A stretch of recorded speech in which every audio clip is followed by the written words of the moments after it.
Good evening guys. അപ്പോൾ പുതിയ വീട്ടിലേക്ക് എല്ലാവർക്കും സ്വാഗതം. ഇപ്പോൾ വൈകുന്നേരമാണ് സ്റ്റാർട്ടിങ്. 5:51 കഴിഞ്ഞ് 5:52 ആവാറായി ഗൈസ്. അപ്പോൾ ഇത് വായിക്കാൻ വേണ്ടി നിൽക്കുകയാണ്. ഒരു ദിവസം വായിച്ചില്ല ഗൈസ്, ഇന്നലെ വായിച്ചില്ല. അത് എന്താ വെച്ചാൽ സമയം ഉണ്ടായിരുന്നില്ല, അതുകൊണ്ടാണ് ഗൈസ്. അപ്പോൾ അവിടെ വെയിലാണ്, അതാണ് എനിക്ക് കണ്ണ് നോക്കാൻ പറ്റാത്തത്. അപ്പോൾ ഒന്നുമില്ല. അപ്പോൾ നമുക്ക് സൺസെറ്റിൻ്റെ വീഡിയോ കാണാം. ഒപ്പം ഇതും വായിച്ചതിന് ശേഷം വരാം ഗൈസ്. 6:30 സൺസെറ്റ് ഉണ്ടാവുക ഗൈസ്. ഞാൻ മാറിപ്പോയി. പിന്നെ ഈ മരം ഇനിയിപ്പോൾ എത്ര ദിവസം ഇവിടെ ഉണ്ടാവുക അറിയില്ല. കാരണം വെച്ചാൽ അത് വെട്ടാനുള്ള പറഞ്ഞു വെച്ചിട്ടുണ്ട്. അതിൽ ഞാൻ പറഞ്ഞില്ലേ, നായ്ക്കൊറഞ്ഞാൽ നായ്ച്ചൊറിയൻ അതൊക്കെ ഉണ്ട്, അത് വെട്ടാൻ പറഞ്ഞിട്ടുണ്ട്. അപ്പോൾ അത് ഫുള്ള് വെട്ടുന്നത് പറഞ്ഞത്. നിങ്ങൾ ഇവിടെ ഈ വള്ളി ഈ കാണുന്നതൊക്കെ നായ്ക്കൊറഞ്ഞാണ് പറയും ഇവിടെയൊക്കെ. അത് തന്നെയാണ് സാധനം. അപ്പോൾ അങ്ങ് മുകളിൽ വരുന്നുണ്ട്. അത് ആ മുകളിലൊക്കെ കാണാൻ പറ്റുണ്ടാവും. ഇവിടെയൊക്കെ ഇതിലൊക്കെ അതുണ്ട് ഗൈസ്. അപ്പോൾ അതുകൊണ്ട് വെട്ടാൻ പറഞ്ഞു. മരം വേണം, പക്ഷേ ഇങ്ങനെയൊക്കെ ആണെങ്കിൽ ഒക്കെ വെട്ടിക്കാണണം ഗൈസ്, ഇല്ലെങ്കിൽ പ്രശ്നമാണ്. പിന്നെ സ്പ്രിങ് സീസൺ കഴിയാറായി.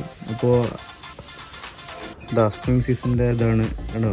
ഈ ഇല ഈ മരത്തിലൊക്കെ ഉണ്ട് ഗൈസ്. അങ്ങനെ ഈ സാധനം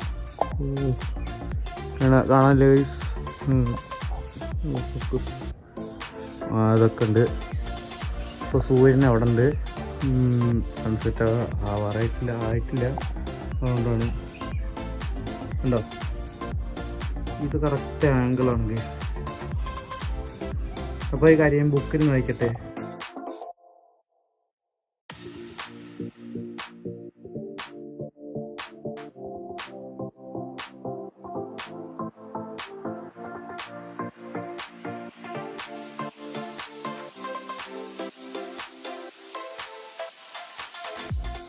അപ്പോൾ ഇങ്ങനെ ഉണ്ടായിരുന്നു ഗൈസ്. ടൈമിലൊക്കെ ഇഷ്ടപ്പെട്ടെന്ന് വെച്ചു. ടൈമിൽ എന്തൊക്കെ പൊട്ടുണ്ട്. ഈശ്വര, ഈ സാധനങ്ങളൊന്നും പൊട്ടല്ലേ എന്ന് എൻ്റെ പ്രാർത്ഥന മാത്രമേ ഉള്ളൂ. സൺസെറ്റ് ആയിക്കൊണ്ടിരിക്കുകയാണ്. ഏകദേശം അധിക സമയമൊന്നും ഇല്ലാണ്ട് സൺസെറ്റ് ആവും. പിന്നെ അവിടെ കുട്ടികൾ കളിക്കുന്നുണ്ട്. നിങ്ങൾക്ക് ഇവിടെ നിന്ന് കാണാൻ പറ്റണ്ടാവുന്നതായിരിക്കണം.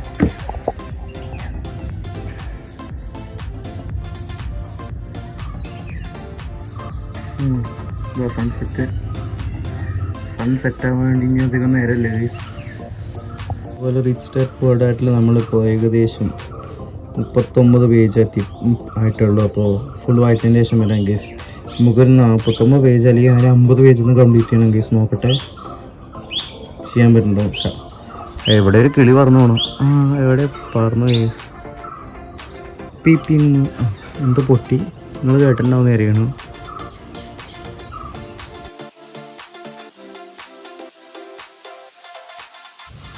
ഓക്കെ, സൺസെറ്റ് ആവാറായി ഗൈസ്. 2 മിനിറ്റുള്ള സൺസെറ്റ് ആവും. 2 മിനിറ്റുള്ള സൺസെറ്റ് ആവും guys.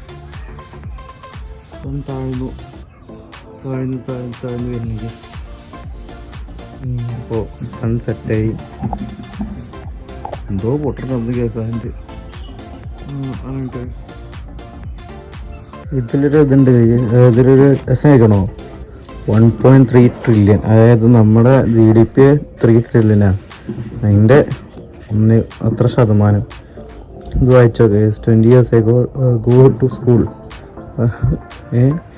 while I am a huge supporter of education and lifelong learning, going to school, especially college, has become a nightmare. Students' loan debt is at record highs with 44 million Americans owning nearly 1.3 trillion. Again, that's trillion with a T. Trillion guys, billion അല്ല, trillion. എത്ര പൂജ്യം ഉണ്ട് വെച്ചാൽ തന്നെ എനിക്ക് അറിയാൻ പറ്റില്ല. ഇത്രയും പൂജ്യം ഉണ്ട്. 1.3 ട്രില്യൺ എഡ്യൂക്കേഷൻ ഡെപ്റ്റ്, ലോണ് ഡെപ്റ്റ് കിടക്കണം. ട്രില്യൺ നമുക്ക് സുഖസുന്ദരമായിട്ട് മാരുതി പോലത്തെ ഒരു കമ്പനി, 3-4 കമ്പനി ഇറക്കാം. 3 പോലെ എത്ര കമ്പനി വേണം. എലോൺ മസ്കിൻ്റെ അങ്ങനത്തെ കമ്പനി ഇറക്കാം ഗൈസ്. ട്രില്യൺ ഉണ്ടെങ്കിൽ ഇതിൽ കുറേ അങ്ങനെ ഉണ്ട്. ഞാൻ ഒരു ഇതും കൂടെ കാണിച്ചു തരാം guys. In 2007 there was a estimated 700 trillion. ബില്യനല്ല, ട്രില്യൺ കേട്ടോ.